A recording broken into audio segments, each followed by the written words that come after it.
Venom: The Last Dance is the Tom Hardy mega blockbuster thriller that will show the world that this movie is cheesy and completely garbage. That is garbage! We will dive into the movie review of Venom: The Last Dance. That this movie is so cheesy it watches other Tom Hardy's movies. Who's ready to show who's the cheesiest? I woke up feeling the cheesiest, coach! I always remember you. Directed by Kelly Marcel, the cast of the movie are as follows: Tom Hardy as Eddie Brock, Venom; Juno Temple as Dr. Payne; and Chiwetel Ejiofor as General Strickland. The movie starts off as some dude named Noah complaining about being trapped in the coldest and deepest part of Earth. He wants the key, which is called the codex, to free him, but need his assassin to find it for him. He tells her that if you find it, you will gain free life. But he didn't mention if you don't find it, you'll die. Fail the mission, you die. The next scene, Venom and Eddie Brock are in a bar, drunk like a bunch of idiots, listening to Pee Wee Herman music.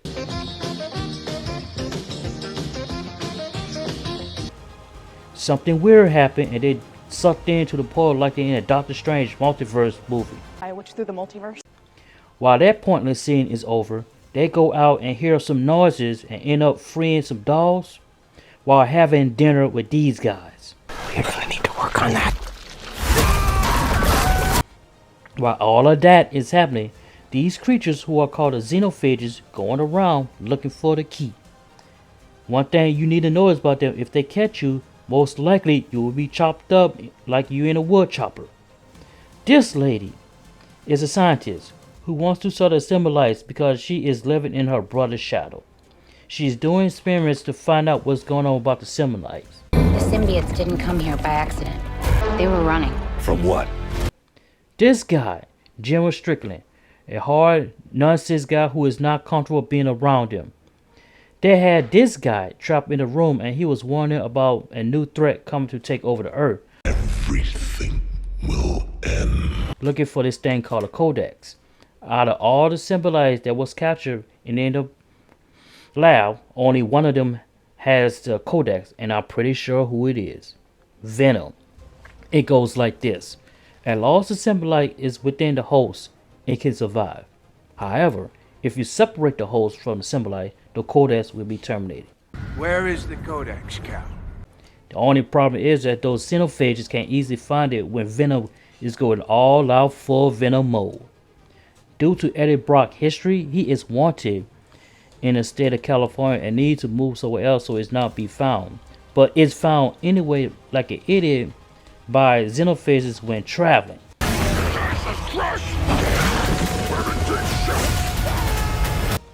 Venom is so shocked that he almost left Eddie hanging in the air, and even more shocked that he found by the xenophage, and most likely, no, it's the same creepy guy who they showed earlier in the movie.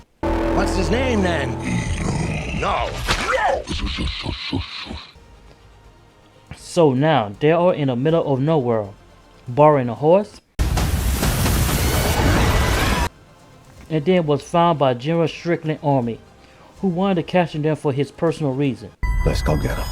We are living the dream, my friend. General Strickland army nearly succeeded, but was interfered by xenophages, and of course this monster put his army in a cheese grinder.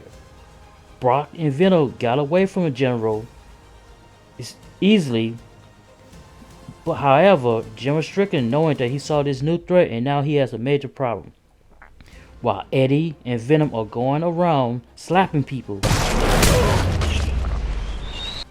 and gambling. General Strickland is upset that he lost his men due to this unknown threat and wants some answers how to stop him. This guy turned to one of the symbiotes who's morphed into this guy's body.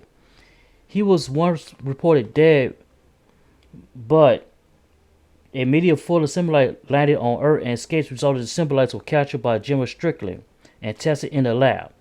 He was the same guy who was pronounced dead, and they blamed Eddie Brock, which made him a wanted man. Wanted, dead or alive.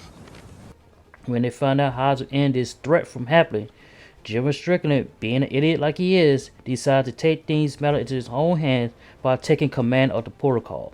Let's go get him. Meanwhile, back at the casino in Las Vegas, Eddie and Venom meet an old friend who used to work in a store. Hey, bro! This is Chess! How did they get to Vegas? Well, they meet this nice family who are on a road trip who some reason don't believe in have air conditioning in a car in a Scooby-Doo van. The family goal is to see if alien exists in the Area 51 and do some sing-alongs. Now, Venom, knowing that the xenophages can't track them, he decided to get stupid and do a dance-off with Miss Chan and get spotted like an idiot by both the xenophages and General Strickland army. As long as Venom lives. Although the xenophages did not see them, but eventually still caught by General Strickland's army, and they separate Eddie and Venom from the body and were captured back into Area 51. We are living the dream, my friend. Back at the lab, Eddie gets to meet this guy who he thought was dead at the time and find out what's really going on with the symbolites. A few minutes later, Dr. Payne shows up, wanting to ask Eddie some questions, but is interfered by this idiot General Strickland on to screw things up, and the xenophages found its location and start attack everyone. Everything will end. Then an all-out shootout occurs as everyone shooting and running for their life. This xenophage is chopping everyone into little pieces in a cheese grinder. Then the symbolites who was captured in the lab at the time was somehow freed just to find any hope to help fight the xenophages. The plan was to protect the codex, and it was a profession at first. However, when the xenophages started to get his butt kicked, he started to call the cavalry for some backup. Oh, this is not good. This is not good. Soldiers were stabbed, chopped up, and even blown up trying to destroy the xenophages. All of a sudden, the symbolites were going down one by one, and Eddie and Venom realized they had to make an ultimate decision. Eddie, the time has come. The plan was to fight to the death together, but Venom decided to sacrifice himself to save Eddie. Venom catches his xenolite like a spider catches his prey in a cobweb, and then were liquefied to death. Heartbroken that he lost his best friend Venom, Eddie was given a second chance in the world, and the movie ends. This movie is cheesy and incoherent. Cheesy. You have Eddie who's been walking all day in this movie like he's a cartoon character during the whole movie. You have a villain who sits around and do nothing while the xenophage is going around doing all his dirty work just to find a codex. Where is the codex, Cal? You have a scientist who's basically looked lost and confused throughout the whole movie, while the general being over the top, but he got what he deserved. When you got what you deserved. I am glad this movie will be the last dance and sing their last swan song. The plot was suspect, the acting was boring, and the only thing that made some sense is the storyline. The symbolites barely got screen time, and Venom was making dumb decisions after dumb decisions, which put him and Eddie in dangers. At least the second Venom movie, the one with Carnage, was a serious threat. I would say it was so sad to see how Venom went out in this movie, but it was somewhat a satisfying end to a trilogy that had no business being a trilogy. Eddie, I'm with you to the end. I felt like watching a movie about the invasions of flying cockroaches. I am going to give this movie 6 stars. Let me know in the comment section if you're going to see this movie or pass this one up. If you want to see more upcoming movie reviews, press the like, share, and subscribe button. I will see you in the next movie review. We are Venom. Jeez, this movie sucks.